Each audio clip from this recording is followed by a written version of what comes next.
Hello friends, നമസ്കാരം. നമ്മുടെ Kerala TV സീരിയലിലേക്ക് എല്ലാവർക്കും സ്വാഗതം. അങ്ങനെ പത്രമാറ്റിൻ്റെ രണ്ടാമത്തെ ഭാഗമാണ്. അവന്തിക അനിയെ കാണാനായിട്ട് അവിടെ വെയിറ്റ് ചെയ്തിരിക്കുന്നു. അനിയാണെന്നുണ്ടെങ്കിൽ അവന്തികയുടെ അടുത്തേക്ക് വരുന്നു. അപ്പോൾ അനിയെ കണ്ടപ്പോഴത്തേക്കും ഇവൾ എഴുന്നേറ്റ് ചെന്നു. അനിയാണെന്നുണ്ടെങ്കിൽ ആകെ ടെൻഷനായിട്ടാണ് വരുന്നത്. ഇവൾ കണ്ടോ ഇല്ലയോ എന്ന് അറിയത്തില്ലാത്തതുകൊണ്ട്. അപ്പം അങ്ങനെ ചെന്നപ്പോൾ എനിക്കൊപ്പം വരാൻ സമയമില്ലെന്ന് പറഞ്ഞ് അനിയേട്ടൻ ശരിക്കും എവിടേക്കാണ് പോയത് എന്ന് അവന്തിക ചോദിക്കാം. എനിക്ക് 1-2 കസ്റ്റമേഴ്സിന് മീറ്റ് ചെയ്യാനുണ്ടായിരുന്നു. ആ കസ്റ്റമേഴ്സാണോ നന്ദു എന്ന് ഇവള് ചോദിക്കുക കേട്ടോ. അപ്പോൾ എനിക്കപ്പം നന്ദുവിനെ കണ്ടുവന്ന് വെറുതെ നിന്നോട് ആരോ പറഞ്ഞതാണ് എന്നിങ്ങനെ ഈ അനി പറഞ്ഞു. ഞങ്ങൾ തമ്മിൽ നേരത്തെ അടുപ്പമൊക്കെ ഉണ്ടായിരുന്നു. അത് വെച്ച് കുടുംബകലഹം ഉണ്ടാക്കാൻ വേണ്ടി ആരോ മനഃപൂർവ്വം ശ്രമിച്ചതാണെന്ന് പറയും. അപ്പോൾ അതെന്തെങ്കിലും ആയിക്കോട്ടെ അനിയേട്ടാ, അതൊന്നും അല്ല എൻ്റെ വിഷയമെന്ന് അവന്തിക പറയുക.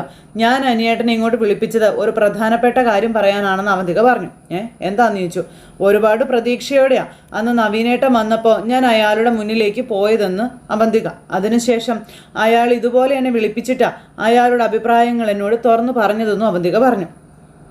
അതിലെനിക്ക് വിഷമമുണ്ടെന്ന് പറയാം. നിനക്ക് പറ്റിയ പയ്യൻ തന്നെയായിരുന്നു നവീൻ. പക്ഷേ അയാൾക്ക് അങ്ങനെ ഒരു തോന്നലില്ലാതായി പോയല്ലോ. അയാളുടെ സങ്കല്പത്തിലുള്ളൊരു പെണ്ണല്ല ഞാനെന്ന് അവന്തിക അനിയോട് പറയുക.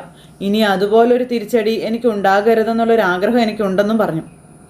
അതേപ്പറ്റി പറയാൻ വേണ്ടിയിട്ടാണ് ഞാൻ അനിയേട്ടനെ കാണണമെന്ന് പറഞ്ഞതെന്നും അവന്തിക പറയുമ്പം, എന്താ നീ ഇപ്പം മറ്റാരെങ്കിലും കണ്ടുവച്ചിട്ടുണ്ടോ എന്ന് ചോദിച്ചു. അപ്പം ഒരാൾ ഇപ്പം എൻ്റെ മനസ്സിലുണ്ട് എന്ന് അവന്തിക പറഞ്ഞു. അത് കേട്ടപ്പം എന്നാൽ അത് തുറന്നു പറഞ്ഞു.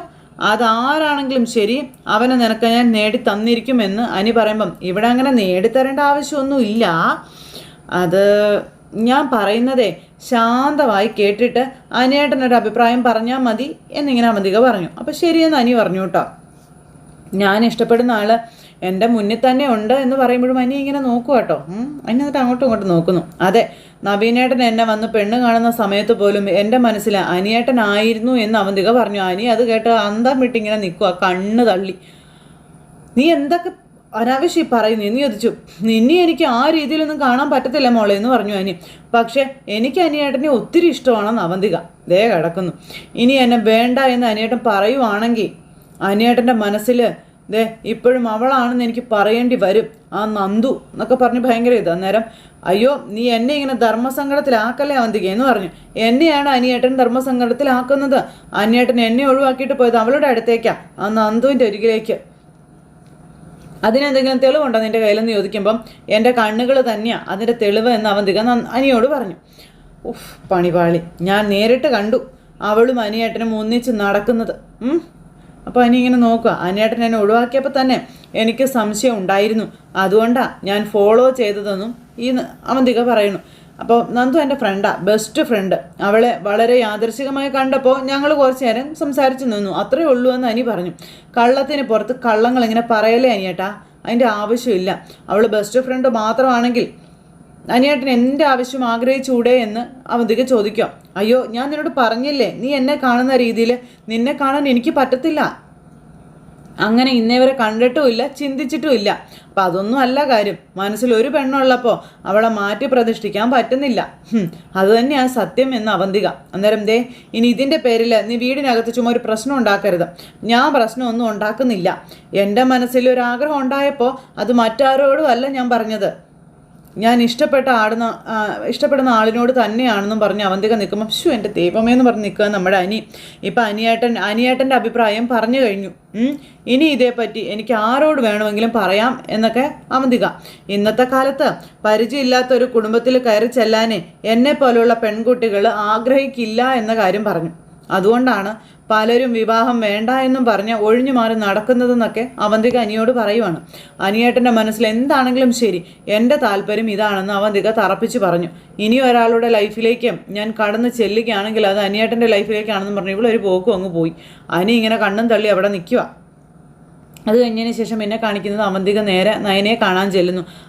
ആരെ വന്നിരിക്കുന്നത് വാ എന്നും പറഞ്ഞുകൊണ്ട് നമ്മുടെ നയന കാര്യമായിട്ട് അകത്തേക്ക് വിളിച്ചുകൊണ്ടൊക്കെ ചെല്ലുന്നപ്പോഴത്തേക്ക് ആദർശ് അങ്ങോട്ടേക്ക് വന്നു. ഇത് ആരെയും വന്നിരിക്കുന്നത്, നിനക്ക് ഇടയ്ക്കൊക്കെ ഇങ്ങോട്ടേക്കൊന്ന് വന്നാൽ എന്താണെന്ന് ചോദിച്ചു. അപ്പോൾ ചടങ്ങ് നടന്നിട്ട് ഇപ്പോൾ കുറച്ച് ദിവസമായി മാത്രമല്ലേ ആയുള്ള ആദർശേട്ടാന്ന് അവന്തിക ചോദിക്കാം. അല്ല അവിയും നവിയൊക്കെ എന്ത് പറയുന്നു എന്ന് ചോദിച്ചപ്പോൾ ഒന്നും മിണ്ടിയില്ല. അബി എന്തൊക്കെ പിടിച്ചടക്കുമെന്ന് പറഞ്ഞിട്ടല്ലേ ഇവിടുന്ന് പോയത്, എന്നിട്ട് എന്തായെന്ന് ചോദിച്ചു. അപ്പോൾ ശരിക്കും തോറ്റ് തൊപ്പിയിട്ടു എന്ന് ഇവൾ പറയാം. അനിയേട്ടൻ ജയിക്കണം എന്നായിരുന്നു എൻ്റെ പ്രാർത്ഥന, അതിനുവേണ്ടി ഞാൻ നേർച്ചയും വഴിപാടൊക്കെ നടത്തിയിരുന്നു എന്ന് ഈ അവന്തിക പറയും. ഇതൊക്കെ കേട്ട് ഇവർ വിശ്വസിച്ചു. പക്ഷേ അവന്തികയുടെ അമ്മ നേർച്ചയും വഴിപാടൊക്കെ നടത്തിയത് ജ്വല്ലറിക്കാർക്ക് വേണ്ടി ആയിരിക്കുമല്ലോ എന്ന് നയന പറഞ്ഞപ്പം അതില്ല എന്നൊന്നും ഞാൻ പറയുന്നില്ല, അമ്മയുടെയും ഏട്ടൻ്റെയും ലൈനിലല്ല ഞാനിപ്പോൾ പോയിക്കൊണ്ടിരിക്കുന്നതെന്നുള്ള കാര്യം പറയുവാണ്. അപ്പോൾ അവന്തേക്ക് ഇരിക്കും, ഞാൻ ചായ എടുത്തിട്ട് വരാമെന്ന് പറഞ്ഞ് നയന പോകുമ്പം ചായ ഒന്നും വേണ്ട ഏട്ടത്തി, ഞാൻ എൻ്റെ മനസ്സിലുള്ള ഒരു വിഷമം പറയാനാ വന്നതെന്നുള്ള കാര്യം അവന്തിക പറഞ്ഞപ്പോൾ എന്താ മോളെ എന്ത് പറ്റിയെന്ന് ചോദിച്ചു ആദർശ്. അത് പിന്നെ ഞാൻ എൻ്റെ മനസ്സിലുള്ള ഒരു ആഗ്രഹം ഒരാളോട് പറഞ്ഞു, പറയേണ്ട ആളോട്, എന്നിട്ട് സന്തോഷം ഉണ്ടാകുന്ന ഒരു മറുപടി അല്ല അയാളിൽ നിന്ന് എനിക്ക് കിട്ടിയതെന്ന് അവന്തിക പറയുക. അതുകൊണ്ടാണ് ഞാൻ ഇങ്ങോട്ടേക്ക് ഓടി വന്നതെന്ന് പറയുമ്പം നീ കാര്യം എന്താണെന്ന് വെച്ചാൽ തെളിച്ച് പറയാൻ പറഞ്ഞു. അന്നേരം അത് പിന്നെ നവീനേട്ടൻ എന്നെ വേണ്ടാന്ന് പറഞ്ഞായിരുന്നല്ലോ, അതോടെ എനിക്ക് വാശിയായി, അയാളെക്കാളും നല്ലൊരാൾ എൻ്റെ ജീവിതത്തിലേക്ക് വരണമെന്ന് ഞാൻ ഒരുപാട് ആശിച്ചു പോയി എന്ന് അവന്തിക ഇവരോട് പറയുന്നു. അങ്ങനെ ഒരാളെ നീ കണ്ടെത്തിയെന്ന് ആദർശം നേരം ചോദിച്ചു. കണ്ടെത്തി, അയാളോട് സംസാരിച്ചിട്ട് വന്നെന്നാണ് ഞാൻ പറഞ്ഞതെന്ന് പറയുമ്പോൾ ആരാണെന്നറിയാൻ ഇവർക്കൊരാഗ്രഹം. അപ്പോൾ ആരാ ആള് എന്ന് നയന ചോദിച്ചു. വേറെ ആരും അല്ല, എൻ്റെ മുറച്ചിറക്കന് അനിയേട്ടൻ. ഇത് കേട്ടപ്പോൾ ഇവർ അന്തം വിട്ട് നോക്കുക, അങ്ങോട്ടും ഇങ്ങോട്ടുമേ. നയനയ്ക്ക് എന്തായാലും ചിരി. അനിയേട്ടൻ്റെ മനസ്സിൽ ഇപ്പോഴും ഏട്ടത്തിയുടെ അനിയത്തിയാണെന്നാണ് തോന്നുന്നത്, അതുകൊണ്ടായിരിക്കും എന്നെ അങ്ങനെയൊന്നും കണ്ടിട്ടില്ലെന്നാണ് പറയുന്നത് എന്ന് അവന്തിക പറയുന്നു. ആദർശേട്ടൻ അറിയാമല്ലോ, നമ്മുടെ വീട് പോലെ അടക്കം ഒതുക്കമുള്ള വീടുകളെ വളരെ കുറവാണ്, അതുകൊണ്ട് എനിക്ക് നമ്മുടെ തറവാട്ടിൽ നിന്ന് മാറി താമസിക്കാൻ വലിയ പ്രയാസമാണെന്ന് പറഞ്ഞു. അനിയുടെ ഡൈവേഴ്സ് ഇതുവരെ നടന്നിട്ടില്ലല്ലോ എന്ന് ആദർശ് പറഞ്ഞപ്പോൾ അത് തരം നടക്കുമല്ലോ, ഇനിയിപ്പം അതിനിത്തിരി കാലതാമസം ഉണ്ടായാലും കുഴപ്പമൊന്നുമില്ല എന്ന് അവന്തിക. എത്ര നാൾ വേണമെങ്കിലും ഞാൻ കാത്തിരിക്കാൻ തയ്യാറാണെന്നും അവന്തിക ഇവരോട് പറഞ്ഞു. അനിയേട്ടന് പക്ഷേ എനിക്ക് നഷ്ടപ്പെട്ടു പോകരുതെന്നൊക്കെ ഇവൾ പറയുന്നു.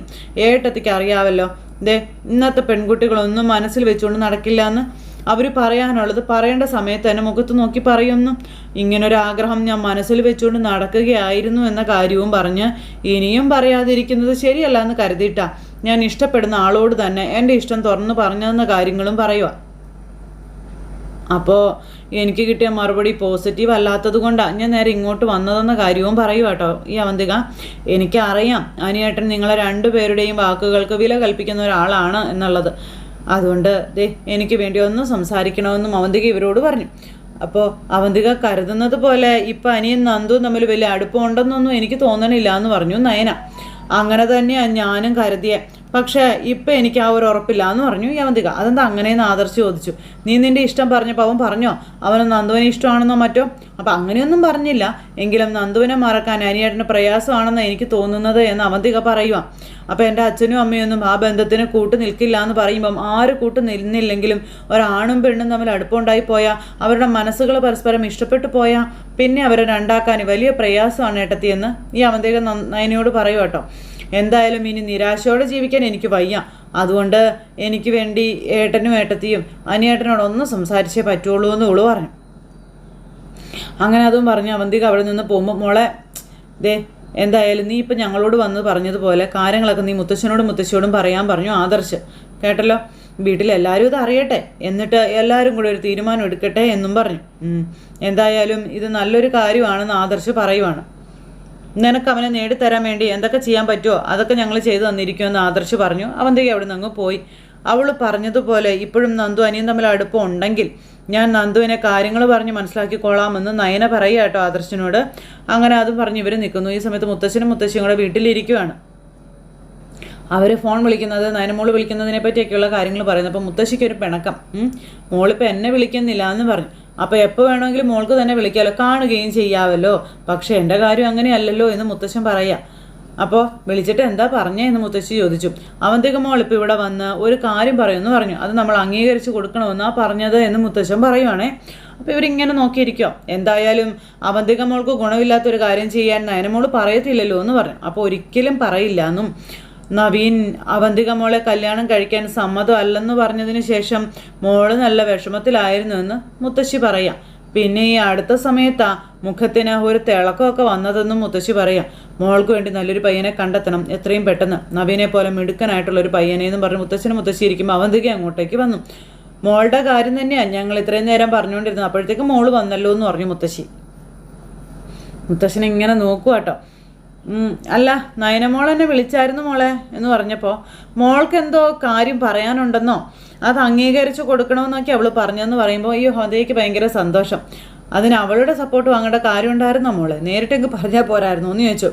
നേരത്തെ കാണേണ്ട ആവശ്യം ഉണ്ടായിരുന്നു മുത്തശ്ശ, അതുകൊണ്ടാണ് ഞാൻ പോയി കണ്ടത് എന്ന് അവന്തൊക്കെ പറയുമ്പം എന്താ മോൾക്ക് പറയാനുള്ളതെന്ന് ചോദിച്ചു. അപ്പോൾ വേറൊന്നുമല്ല, എനിക്ക് വയ്യ മുത്തശ്ശിയും, പരിചയമില്ലാത്ത ഒരു വീട്ടിലേക്ക് കയറി ചെല്ലാൻ. അതിന് കയറി ചെല്ലണമെന്ന് ആരാ നിന്നോട് പറഞ്ഞത്? കല്യാണം കഴിഞ്ഞുള്ള കാര്യം ഞാൻ പറഞ്ഞതെന്ന് അവന്തിക. അന്നേരം മോളുടെ കല്യാണാലോചന ഇതുവരെ നടന്നിട്ടില്ല, അത് എത്രയും പെട്ടെന്ന് നടത്തണമെന്ന് ഞങ്ങൾക്ക് ആഗ്രഹമുണ്ട്. എന്ന് വെച്ച് നമ്മളുമായി ചേരാത്തൊരു ബന്ധമൊന്നും ഞങ്ങൾ നോക്കത്തില്ല എന്നിങ്ങനെ പറഞ്ഞ് അങ്ങനെയുള്ള പേടിയൊന്നും മോൾക്ക് വേണ്ടാന്നും പറഞ്ഞ് മുത്തശ്ശൻ ഇങ്ങനെ സമാധാനിപ്പിക്കുന്നു. അപ്പോൾ ഇതാണ് മോള് പോയി നയനയോട് പറഞ്ഞത് എന്ന് ചോദിച്ചപ്പം അല്ല, എനിക്ക് ഈ വീട്ടിൽ നിന്ന് പോകാൻ തീരെ താല്പര്യമില്ല മുത്തശ്ശി എന്ന് പറഞ്ഞു. അയ്യോ, അങ്ങനെ പറഞ്ഞാൽ എങ്ങനെയാണ് മോളെ? കല്യാണം കഴിഞ്ഞ് ആ പയ്യൻ്റെ വീട്ടിലേക്കല്ലേ മോള് പോകേണ്ടതെന്ന് മുത്തശ്ശി ചോദിച്ചു. മുത്തശ്ശിയും മുത്തശ്ശനും മനസ്സ് വെച്ചാൽ എനിക്ക് അങ്ങനെ പോകേണ്ടി വരത്തില്ല എന്ന് ഇവള് പറഞ്ഞു. അപ്പോൾ ഇവരിങ്ങനെ നോക്കുക, എന്തെങ്കിലും ഉണ്ടെങ്കിൽ നീ തെളിച്ച് പറയാൻ പറഞ്ഞു. എൻ്റെ മനസ്സിൽ നവീനേട്ടൻ കല്യാണാലോചനയായിട്ട് വരുന്നത് വരെ അത്തരം ചിന്തകളൊന്നും ഉണ്ടായിരുന്നില്ല. അതിനുശേഷം എൻ്റെ മനസ്സിൽ ഒരാളുണ്ടെന്ന് ഇങ്ങനെ പറഞ്ഞു. അപ്പോൾ മോളത് പറ, ആരാണെങ്കിലും മോള് പറഞ്ഞു ഞങ്ങൾ കല്യാണം നടത്തി തരാമെന്ന് പറഞ്ഞു. അത് പിന്നെ ഞാൻ കണ്ടുവച്ചിരിക്കുന്നത് വേറെ ആരെയല്ല, അനിയേട്ടനെയാണെന്ന് പറഞ്ഞു. അപ്പോൾ ഇവർ രണ്ടുപേരും ഇങ്ങനെ അങ്ങോട്ടും ഇങ്ങോട്ടും നോക്കുന്നു. ഭയങ്കര സന്തോഷം മുത്തശ്ശനും മുത്തശ്ശിക്കും. അവന്തികയും ഭയങ്കര സന്തോഷത്തോടെ നിൽക്കുക. അപ്പോൾ ഇങ്ങനെ ഒരു ചിന്ത മോളുടെ മനസ്സിലുണ്ടെങ്കിൽ അത് നേരത്തെ പറയണ്ടേ മോളെ എന്ന് മുത്തശ്ശൻ ചോദിക്കുക കേട്ടോ. എന്നോട് അനിയേട്ടന് അത്ര ഇഷ്ടമുള്ളതായിട്ട് എനിക്ക് തോന്നിയില്ല മുത്തശ്ശ. പെണ്ണും ചെറുക്കനും തമ്മിലാണല്ലോ ഒരു പരസ്പര ധാരണയൊക്കെ വേണ്ടത്. അതുകൊണ്ട് അനിയേട്ടനോട് പറഞ്ഞു എനിക്ക് ഇങ്ങനെ ഒരു ഇഷ്ടമുണ്ട് എന്ന്. അപ്പോൾ അനിയേട്ടൻ എന്നോട് ദേഷ്യപ്പെടുമായിരുന്നു എന്ന കാര്യം പറഞ്ഞു. അപ്പോൾ മുത്തശ്ശി ഇങ്ങനെ നോക്കുക കേട്ടോ. അനിയേട്ടൻ എന്നെ ആ രീതിയിലൊന്നും കണ്ടിട്ടില്ലെന്നാണ് പറയുന്നതെന്ന് പറയുമ്പോൾ അത് ചിലപ്പോൾ ശരിയായിരിക്കും മോളെ എന്ന് മുത്തശ്ശി പറയാം കേട്ടോ. പിന്നെ എങ്കിലും ഞങ്ങളൊക്കെ പറയുമ്പോൾ അവനത് കേൾക്കും എന്ന് മുത്തശ്ശി അവന്തികയോട് പറഞ്ഞു. ഞാൻ ഇടയ്ക്ക് അനിയുടെയും മോളുടെയും കാര്യം ഇദ്ദേഹത്തോട് പറഞ്ഞില്ലായിരുന്നോ എന്ന് മുത്തശ്ശി ചോദിക്കുക. അപ്പോൾ രണ്ടാളുടെയും നക്ഷത്രം നല്ല ചേർച്ചയാണെന്ന കാര്യവും മുത്തശ്ശനോട് പറയുന്നു. അപ്പോൾ അവനെ ഞങ്ങൾ കാര്യങ്ങൾ മനസ്സിലാക്കിക്കോളാം മോളെ എന്ന് മുത്തശ്ശൻ പറഞ്ഞു. അപ്പോൾ അനിയേട്ടനെ കല്യാണം കഴിക്കാൻ പറ്റിയില്ലെങ്കിൽ ഞാനിനി അങ്ങനെ ഒരു ചടങ്ങിനെ പറ്റി ചിന്തിക്കുന്ന പോലും ഇല്ല മുത്തശ്ശ എന്നും അവന്തിക പറയണു. അനിയേട്ടനെ കല്യാണം കഴിച്ച് ഇവിടെ തന്നെ കഴിയണമെന്നാണ് എൻ്റെ ആഗ്രഹം എന്നുള്ള കാര്യവും പറയാം. പിന്നെ എനിക്ക് നിങ്ങളെ എല്ലാവരെയും വിട്ട് പോകാനൊന്നും പറ്റത്തില്ല എന്നും പറഞ്ഞു.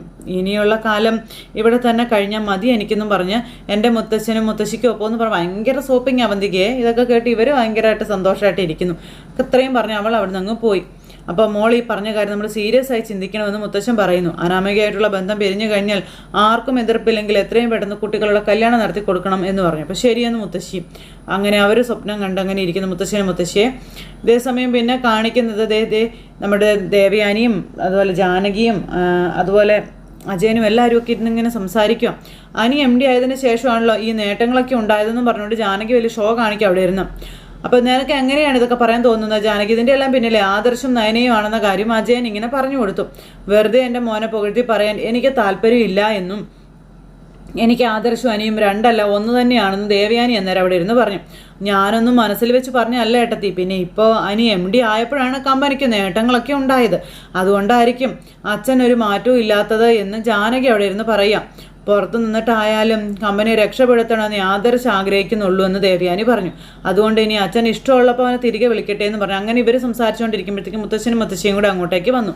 എന്താണ് ഒരു സംസാരം എന്ന് ചോദിച്ചത്. അപ്പോൾ ആദർശനെയും നയനമോളെയും തിരിച്ചു വിളിക്കുന്നതിനെ പറ്റി സംസാരിക്കായിരുന്നു എന്ന് അജയൻ പറഞ്ഞപ്പോൾ എന്താ നിനക്ക് അവനെ തിരിച്ചു വിളിക്കണമെന്ന് ആഗ്രഹമുണ്ടോ എന്ന് ചോദിച്ചു മുത്തശ്ശൻ. എന്നാൽ പിന്നെ നീ തിരികെ വിളിക്കുക, ഞാനിവിടെ നിന്ന് ഇറങ്ങിത്തരാമെന്ന് മുത്തശ്ശൻ പറയാം. അച്ഛാ അത് ഞാൻ അതിനെപ്പറ്റിയൊന്നും അല്ല, നീ ഇപ്പം അതിനെ തിരികെ വിളിക്കുന്നതിനെ പറ്റിയല്ല, നിന്റെ മോനെ പറ്റിയാണ് ചിന്തിക്കേണ്ടതെന്ന് പറഞ്ഞു. അപ്പോൾ ഇവരിങ്ങനെ നോക്കുവാണേ, അവനൊരു നല്ല കല്യാണാലോചന വന്നിട്ടുണ്ടെന്നുള്ള കാര്യം പറയുമ്പം ഇവരിങ്ങനെ അങ്ങോട്ടും ഇങ്ങോട്ടും നോക്കുന്നു. അപ്പോൾ ആരാ അച്ഛാ എന്നാ ജാനകി ചോദിച്ചു. പെണ്ണിനെ നിങ്ങളൊക്കെ അറിയുന്നതാ. അപ്പം ഞങ്ങളൊക്കെ അറിയുന്ന പെൺകുട്ടിയാണോ എന്ന് ചോദിച്ചപ്പോൾ പിന്നെ അറിയുന്നത് മാത്രമല്ല എന്നും കാണുന്ന പെൺകുട്ടി തന്നെയാണെന്ന് മുത്തശ്ശി. അപ്പോൾ ഇവരിങ്ങനെ നോക്കും ആകാംക്ഷയോടെ. അതാരാ അങ്ങനെ ഒരാൾ? അപ്പോൾ പെൺകുട്ടി നേരിട്ട് വന്ന് ആവശ്യം ഞങ്ങളെ അറിയിച്ചു, അവളോട് സംസാരിച്ചിട്ടാണ് ഞങ്ങൾ ഇങ്ങോട്ട് വന്നതെന്നുള്ള കാര്യവും മുത്തശ്ശൻ അന്നേരം ഇവരോട് പറഞ്ഞു.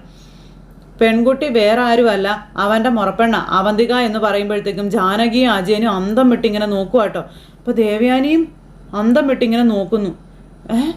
ഇതെങ്ങനെ അവന്തിക മോളോ എന്ന് ദേവയാനി ചോദിച്ചേ. അവൾക്ക് അങ്ങനെ ഒരു ഇഷ്ടമുണ്ടെന്ന് അവൾ ഞങ്ങളോട് പറഞ്ഞു എന്ന് പറയുമ്പോഴത്തേക്കും ഇവരിങ്ങനെ അന്തം വിട്ട് നിൽക്കുന്നു. ഇനിയിപ്പോൾ എന്ത് വേണമെന്ന് നീയും ജാനകിയാ പറയേണ്ടതെന്ന് പറയുമ്പോൾ അജയൻ്റെ മുഖത്ത് ചെറിയൊരു പുഞ്ചിരി. പിന്നെ ദേവയാനിക്ക് എന്തെങ്കിലും എതിർപ്പുണ്ടെങ്കിൽ അതും പറയാമെന്ന് പറഞ്ഞു. അപ്പോൾ എനിക്ക് എതിർപ്പൊന്നുമില്ല, അവർ തമ്മിൽ നല്ല ചേർച്ചയല്ലേ അമ്മയെന്ന് ദേവയാനി ചോദിച്ചു. അപ്പോൾ നീ എന്തു പറയുന്നു ജാനകി എന്ന് ചോദിക്കുമ്പം എനിക്കും അവന്തിക മോൾ എൻ്റെ മരുമോളായി വരുന്നതിൽ എതിർപ്പൊന്നും ഇല്ല എന്ന് ജാനകി പറഞ്ഞപ്പം എന്നാൽ പിന്നെ അനിയോട് നേരിട്ട് കാര്യങ്ങൾ സംസാരിക്കാമെന്ന് പറഞ്ഞു. അവനും കൂടി സമ്മതിച്ചു കഴിഞ്ഞാൽ പിന്നെ അധികം കാത്തിരിപ്പൊന്നുമില്ല, എത്രയും പെട്ടെന്ന് കുട്ടികളുടെ വിവാഹച്ചടങ്ങ് നടത്തണമെന്നുള്ള കാര്യം മുത്തശ്ശൻ പറയാണ്. അങ്ങനെ ആ ഒരു കാര്യത്തിന് തീരുമാനമായി.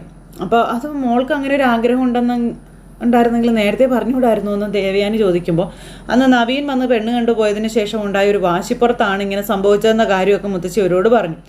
എന്തായാലും കല്യാണം നടത്തുന്നതിന് മുൻപ് കുട്ടികളുടെ എൻഗേജ്മെൻറ്റ് നടത്തണം എന്നുണ്ടെങ്കിൽ അത് അങ്ങനെയും നമുക്ക് നടത്താമെന്ന് പറഞ്ഞു. അതിപ്പോൾ ഈ വീടിനകത്ത് വെച്ച് തന്നെ നടത്തിയാൽ മതിയല്ലോ എന്ന് മുത്തശ്ശൻ പറയുക കേട്ടോ, പുറത്താരും അത് അറിയാനും പോകുന്നില്ലല്ലോ എന്നും പറഞ്ഞു. അപ്പോൾ എല്ലാം അച്ഛൻ്റെ അമ്മയുടെ ഇഷ്ടം പോലെ നടക്കട്ടെ എന്ന് ജാനകി. ഇങ്ങനൊരു വാർത്ത അറിഞ്ഞ സ്ഥിതിക്ക് നിന്റെ ഭാവി മരുമോളല്ലേ, നീ ഒന്ന് പോയി സംസാരിക്കാൻ പറഞ്ഞു ജാനകിയോട്. എനിക്ക് പറ്റിയ പെൺകുട്ടി തന്നെയാണ് അവന്തിക എന്നും രണ്ടാളും തമ്മിൽ നല്ല ചേർച്ചയുണ്ട്, അതുകൊണ്ടാണ് ഞാൻ ഇങ്ങനൊരു തീരുമാനം എടുത്തതെന്നും മുത്തശ്ശൻ പറയുമ്പോൾ അച്ഛാ ഇനിയിപ്പോൾ അനിയുടെ മനസ്സിൽ എന്താണെന്ന് അറിയില്ലല്ലോ എന്ന് പറഞ്ഞു. അവൻ്റെ മനസ്സിൽ എന്തായാലും ശരി, നീ അവൻ്റെ അച്ഛനല്ലേ, അവനെ പറഞ്ഞ് തിരുത്തണമെന്ന കാര്യം പറയാം. അവനിപ്പോൾ ഉത്തരവാദിത്വമൊക്കെ കൂടുതലുള്ള കൂട്ടത്തിലാണ്. അങ്ങനെയുള്ളപ്പോൾ കുടുംബത്തിനകത്തുനിന്ന് തന്നെ ഒരു പെൺകുട്ടിയെ വിവാഹം കഴിക്കുന്നതാണ് നല്ലതെന്ന് മുത്തശ്ശൻ പറഞ്ഞു. പുറത്തുനിന്ന് ഒരുത്തി വന്നിട്ട് അവൻ്റെ ഭാവി കളയാൻ നോക്കിയാലേ അത് ബിസിനസ്സിനെയൊക്കെ ബാധിക്കും. അതുകൊണ്ട് ഇത് തന്നെയാണ് നല്ലതെന്ന് എനിക്ക് തോന്നണു എന്ന് പറഞ്ഞു. അപ്പോഴത്തേക്ക് അവന്തിക്ക് അങ്ങോട്ടേക്ക് വരുന്നു, ജാനകി അങ്ങോട്ടേക്ക് ചെല്ലുന്നു. അപ്പോൾ മോളെ എനിക്ക് ഭയങ്കര ഇഷ്ടമാണ് മോളെ, അതുകൊണ്ട് ഈ ബന്ധത്തിൽ എനിക്ക് വലിയ താല്പര്യമാണെന്നൊക്കെ ജാനകി അങ്ങ് തട്ടി അങ്ങ് വിടുന്നു. ഒരു കാരണവശാലും അനിയുടെ ജീവിതത്തിലേക്ക് നന്ദു എന്ന് പറയുന്നവൾ കടന്നു വരരുത്, എനിക്ക് അത്രേ ഉള്ളൂ എന്ന് പറഞ്ഞു. അവർ തമ്മിൽ ഇപ്പോഴും അടുപ്പമുണ്ടോ എന്ന് എനിക്ക് സംശയമുണ്ട് അമ്മായി എന്ന് അവന്തിക പറയുമ്പം മോളതോർത്ത് വിഷമിക്കൊന്നും വേണ്ട, ഞാൻ ജീവനോടെ ഉള്ളപ്പോൾ അവൾ അനിയുടെ ഭാര്യയായിട്ട് വരില്ല എന്ന് ജാനകി പറയുക. അവളെ അല്ല കുറ്റം പറയേണ്ടത്, അവളുടെ അമ്മയാ, അത്യാഗ്രഹിയാ കനക. പുറമേ അവളുടെ മോളെ ഇങ്ങോട്ട് വിടുന്നത് ഇഷ്ടമല്ല എന്നൊക്കെ അവൾ പറയും, എന്നിട്ട് അവളെ ഇങ്ങോട്ട് പറഞ്ഞു വിടാനുള്ള സാഹചര്യം ഉണ്ടാക്കും അവൾ. വേറെ ഒരുത്തിയുണ്ട്, അവളുടെ ചേച്ചി, ആരെയും സ്നേഹിക്കാത്ത ഒരുത്തി, അവളെ അഭിക്കും കൊടുത്തു. അത് പിന്നെ തരക്കേടില്ല, മോളുടെ ആങ്ങളെയാണെങ്കിലും അവളുടെ സ്വഭാവത്തിന് പറ്റിയ ഒരുത്തിനാ അഭി എന്ന് പറഞ്ഞപ്പം എനിക്ക് അവളെ ഇഷ്ടമല്ല എന്ന് പറഞ്ഞു. അപ്പോൾ എനിക്ക് ഇഷ്ടപ്പെടേണ്ട കാര്യമൊന്നുമില്ല മോളെ, നീ ഇനി അനിയുടെ ഭാര്യയായിട്ട് അവനെ സ്നേഹിച്ച് ജീവിച്ചാൽ മതി എന്നൊക്കെ പറഞ്ഞ് അവന്തികയും പറഞ്ഞു. എനിക്ക് ഈ ബന്ധത്തിന് 100% സമ്മതമാണെന്ന് പറഞ്ഞു. അയ്യോ അവന്തിക്ക് ഭയങ്കര സന്തോഷം. അങ്ങനെ എന്നാലും മോളുടെ മനസ്സിൽ ഇങ്ങനെ ഒരു ആഗ്രഹം ഉണ്ടെന്ന് ഞാൻ ഓർത്തില്ല.